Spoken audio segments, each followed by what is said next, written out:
You will hear a guide at an art museum talking to a group of visitors.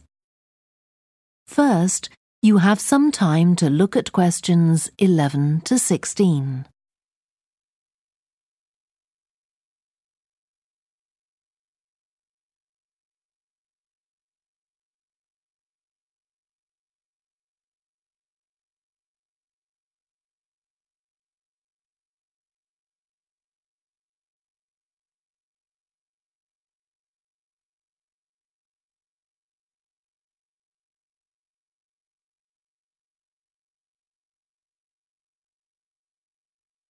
Now listen carefully and answer questions 11 to 16.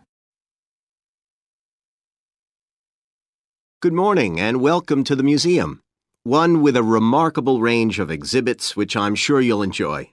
My name's Greg and I'll tell you about the various collections as we go around. But before we go, let me just give you a taste of what we have here. Well, for one thing, we have a fine collection of 20th and 21st century paintings, many by very well-known artists. I'm sure you'll recognize several of the paintings. This is the gallery that attracts the largest number of visitors, so it's best to go in early in the day before the crowds arrive. Then there are the 19th century paintings. The museum was opened in the middle of that century, and several of the artists each donated one work to get the museum started, as it were. So they're of special interest to us. We feel closer to them than to other works. The Sculpture Gallery has a number of fine exhibits, but I'm afraid it's currently closed for refurbishment. You'll need to come back next year to see it properly, but a number of the sculptures have been moved to other parts of the museum. Around the World is a temporary exhibition. You've probably seen something about it on TV or in the newspapers.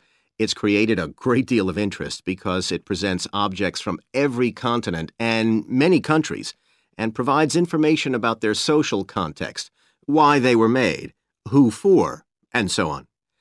Then there's the collection of coins. This is what you might call a focused specialist collection because all the coins come from this country and were produced between 2,000 and 1,000 years ago. And many of them were discovered by ordinary people digging their gardens and donated to the museum. All our porcelain and glass was left to the museum by its founder when he died in 1878, and in the terms of his will, we're not allowed to add anything to that collection.